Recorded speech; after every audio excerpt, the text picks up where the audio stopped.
She thought I'd never know, but her daughter told me everything. "Daddy, are you coming to dinner with Mommy and the new man again?" That was the sentence. The exact sentence that cracked everything open. It was a Tuesday afternoon, quiet, ordinary until it wasn't. I had just picked up my daughter from her after-school art class. She was in the back seat, humming to herself, feet swinging, holding a crayon drawing of what looked like a stick figure family. I glanced at it when we stopped at a red light. There were 4 figures instead of 3. "Who's this?" I asked casually, pointing to the tall man next to the mommy figure. "Oh, that's the new uncle," she said without missing a beat.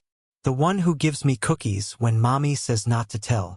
The light turned green, but I couldn't move. My hands froze on the wheel. My mind felt like it had slammed into a wall. I kept my voice calm. "A new uncle?" She nodded cheerfully. "He's funny. He wears a shiny watch and he smells like the store." I didn't say another word all the way home. She had no idea what she'd just said. No idea that her tiny, innocent voice had just detonated a bomb in my life. I pulled into the driveway, walked her inside, made her a snack, and told her to watch her favorite cartoon. I kissed the top of her head and smiled, even though my whole body felt cold. Then I stepped out onto the porch and just stood there, staring at nothing. It wasn't the words that haunted me. It was the tone. How casual it all was. How comfortable she felt saying it. Like this new uncle had been around more than once. Enough to leave an impression. Enough to be part of her little world. I didn't want to jump to conclusions. I didn't want to believe that the woman I once loved, the mother of my child, was capable of doing what my gut now screamed she was doing. But I also knew kids don't invent things like this out of nowhere. Especially not ours. Our daughter wasn't a storyteller. She was honest, unfiltered, pure. And now she was the only reason I was seeing the truth. That night I barely slept. I lay there in the dark, eyes open, listening to the silence of the house. My daughter was asleep in her room. Her mother? She was working late. Again. That phrase had become a regular guest in our home over the past 3 months. First, it was once a week. Then twice. Now, it was nearly every other day. I used to trust her completely. I used to believe every excuse, every explanation, every fake smile. I'd take over bedtime, clean the kitchen, and tell myself that being supportive was what good partners did. But now, every minute she wasn't home felt like a lie that I had willingly accepted. The next day, I decided to test the waters. We were having lunch together while our daughter was at school. Just the 2 of us, something we hadn't done in weeks. I kept things light at first, asked her about her job, her team, her new projects. Then I asked, casually, "Anyone new around lately?" She blinked. "What do you mean?" "At work. Any new hires? Anyone your team's spending a lot of time with?" She looked at me carefully, then laughed a little too hard. "Just a new project manager." "Why?"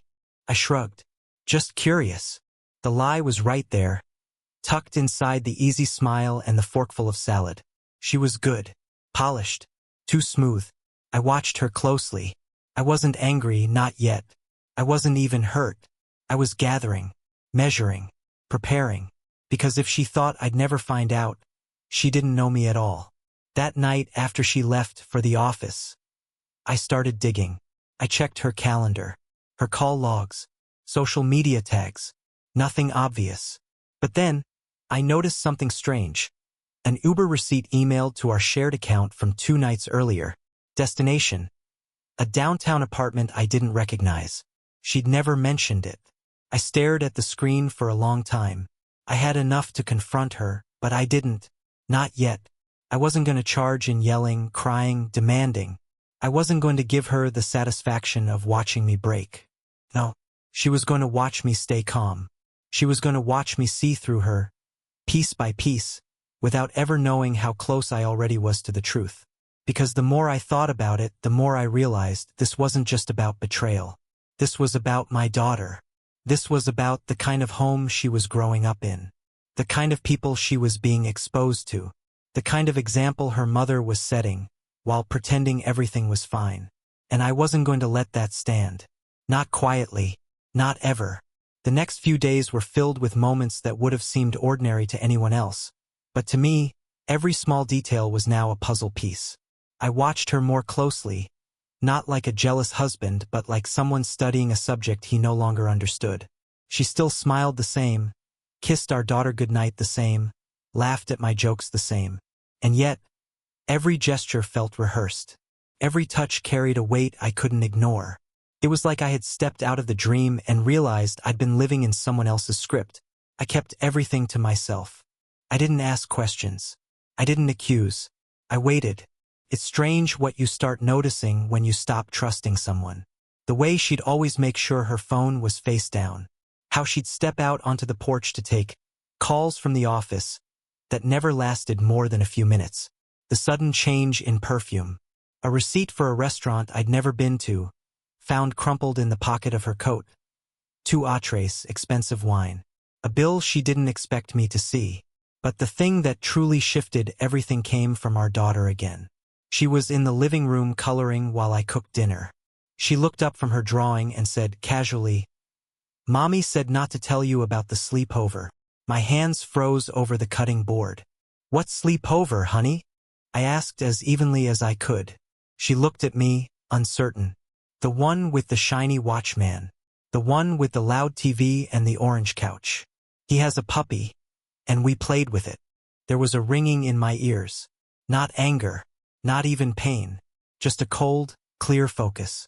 I knew then that she had brought our daughter into it, into his home, into his world. That wasn't just a betrayal of our marriage, it was a betrayal of our child. I sat down next to her, gently pulled the crayon from her hand. "Can you tell me more about that house, sweetie? What did it look like?" She described it in vivid detail. Kids don't hold back when they feel safe. She told me about the color of the walls, the big window, the man's loud laugh. She said he gave her chocolate, and that Mommy called him by a nickname when she thought she was whispering. I wrote it all down that night, and then I called in a favor. A friend of mine from college worked in real estate. He had access to some public data tools, listings, neighborhood info. I gave him the clues, street name, apartment complex, floor number, even the orange couch. I told him I was trying to track down a rental someone mentioned. Kept it vague. Took him less than a day. He sent me the address. It matched the Uber receipt. I drove by that evening after dropping off our daughter at her friend's birthday party. I didn't go in. I didn't even get out of the car. I just sat across the street and watched. A luxury apartment building. New construction. Modern facade. The kind of place someone trying to impress would live. Around 7:30, I saw her. Dressed casual, holding takeout bags. Laughing as she walked inside with him. He held the door for her. She touched his shoulder. They looked like a couple that had been doing this for months. I drove away before they disappeared into the elevator. My hands were steady on the wheel. My mind was not. When I got home, she was already texting me. "Hey, running late, still in meetings. Love you." I stared at the screen until the text blurred, then locked my phone and sat in the dark. This wasn't going to be some explosion. I wasn't going to fight with her. I wasn't going to beg, scream, cry, or ask why. No. If she wanted to live 2 lives, I was going to make sure she lost both. But first, I needed to make sure our daughter was protected. That became my focus. My mission. I began documenting everything.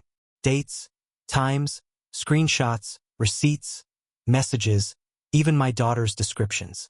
I consulted a lawyer, not for revenge, but for custody. Quietly, carefully. I wasn't about to let my little girl be passed between lies and deception like a weekend accessory. I started setting up the framework, checking legal options, collecting witnesses. The bridesmaid from her friend group who had once told me something didn't feel right. The neighbor who saw her car parked outside her friend's apartment at 3 a.m. The email from school about a missed pickup she never told me about. Piece by piece, I was building something solid. And the whole time, she had no idea. She came home smiling, kissed me on the cheek, said she had a great day, played with our daughter, tucked her in, then climbed into bed beside me and fell asleep as if everything was normal. But something had shifted. I no longer saw her as my partner. I no longer looked at her as someone I needed to understand or forgive. She was now simply someone who didn't realize her world was already crumbling. Quietly, strategically, and when the time was right, I would be the one to let her feel the collapse. The next morning started just like any other. She made coffee. I made breakfast. Our daughter was sitting at the table, legs swinging under her chair, asking if she could bring her favorite toy bunny to school. From the outside, we looked like the picture-perfect family. 2 smiling parents, 1 bright little girl, and a house filled with warmth. But I was watching everything now. Every move she made, every word she spoke. There was no trust left, just calculation. And as I poured orange juice into a glass, I realized she was humming to herself. Happy, unbothered. That smile that used to melt me now just looked like a mask stretched over something hollow. I wondered if she even remembered what honesty felt like. I had already contacted the lawyer again that morning. We were preparing documentation for temporary custody modification. Not because I wanted to punish her, but because I couldn't trust her judgment anymore. Not when she brought strangers into our daughter's life without a second thought. Not when she used her own child to help cover up her lies. What else had she exposed her to? What kinds of conversations, secrets, moments of confusion had played out in front of our daughter's innocent eyes? That afternoon, I picked our little girl up from school and took her for ice cream. Just the 2 of us. I needed to breathe, to think, and to look at her, really look at her, and remind myself what this was all for. She was the only part of my life untouched by betrayal. She was still pure, still honest, and I would do everything I could to protect that. While she ate, she told me more than I ever asked for. Kids talk when they feel safe when you give them time.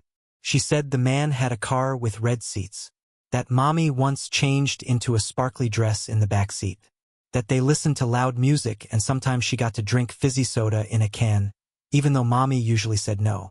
And then she said something that hit me harder than anything else. He said I was really well behaved. He said he liked me better than his kids. That was the moment the last thread snapped.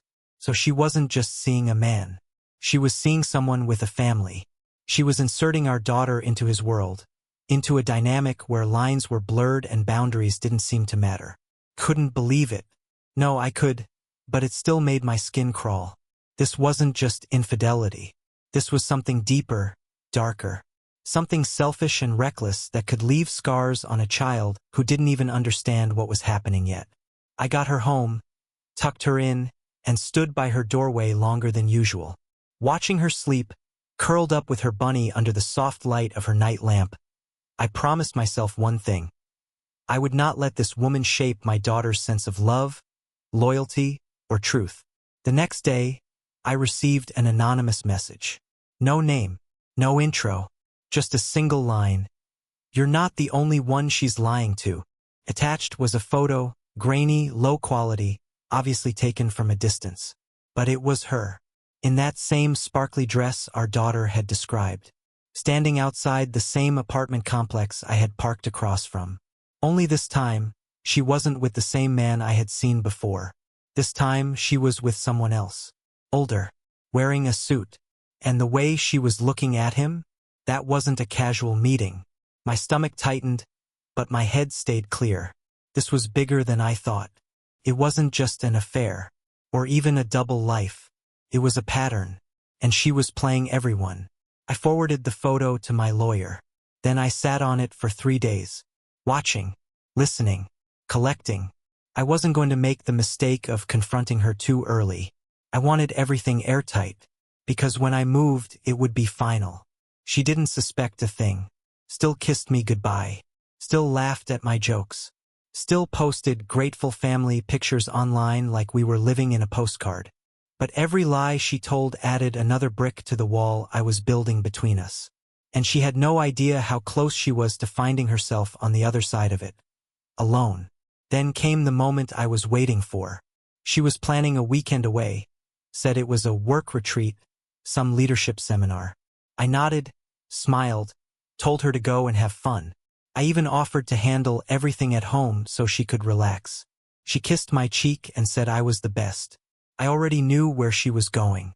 I already had the reservation confirmation. I knew the hotel, the room number, and who was paying for it. Spoiler, it wasn't her company. I didn't confront her. I didn't follow her. I sent the evidence to my lawyer, along with a detailed custody plan that gave her limited, supervised visitation. I wrote a letter, firm, calm, controlled.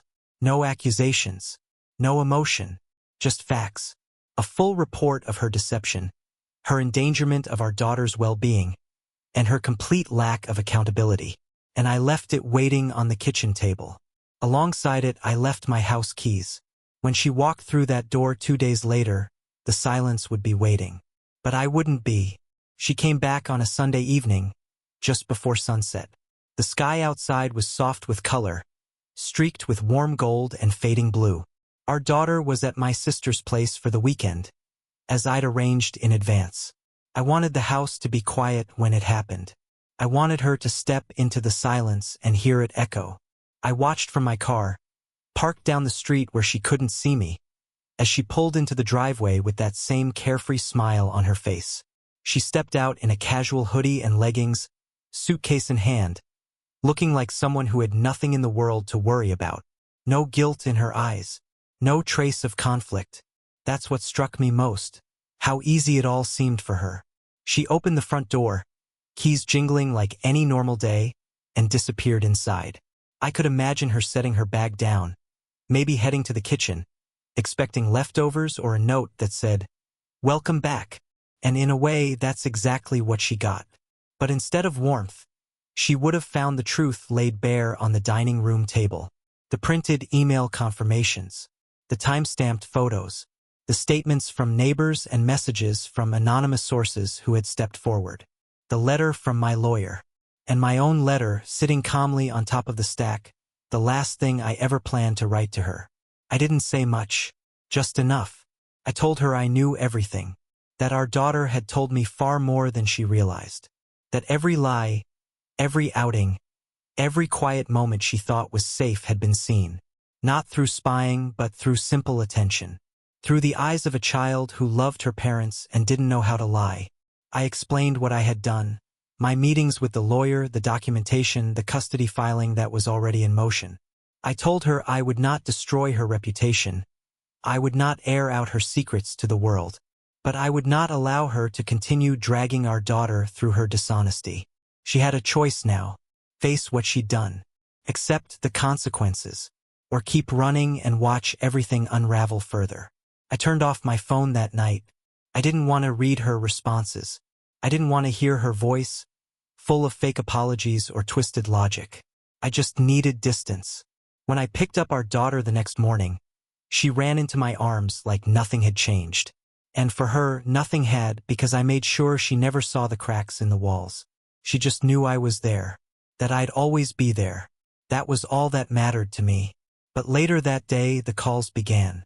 First it was her, then her sister, then her best friend, all saying variations of the same thing. "This isn't how you handle it. You're being dramatic. She made a mistake." One of them even said, "You're blowing up your family over a misunderstanding." A misunderstanding. As if I had imagined the photos, the hotel receipts, the child's drawing of a man with a red car and a dog and a shiny watch. But I didn't respond to any of them, because I had already learned what silence could do, how powerful it could be when it was intentional. When you choose not to defend yourself, not to argue, not to try and make liars understand. Because deep down they already do. They just don't want to be held accountable. A few days later, I got a message from her. Not angry, not pleading, just confused. "Why didn't you tell me you knew?" "Because I thought you never would have told me the truth. You would have kept lying until I couldn't recognize myself anymore." But I didn't reply. Instead, I turned my focus to my daughter. We started new routines. Just the two of us. More weekends out of town. Art classes, parks, story time before bed without interruptions. The laughter started coming back, little by little. She still asked about her mom, and I never said anything bad. I kept it honest but gentle. "Mommy's figuring things out," I'd say. "And right now it's just our time." Eventually, I found out the man she'd been seeing, the one with the red car, had no idea she had a child. When he learned the truth, he walked away. Then the older man, the one in the suit, turns out he was married. She was just one of many. Suddenly, the chaos she'd kept so carefully hidden started unraveling without my help. The house of cards collapsed on its own. And in that, there was justice. Not loud, not dramatic, but real. Because she didn't lose her family when I left. She lost it when she made our daughter lie for her. She lost it the moment she believed that secrets could survive inside a home filled with love. And I didn't just walk away from a marriage. I walked toward peace. It's been several months now. The chaos has settled.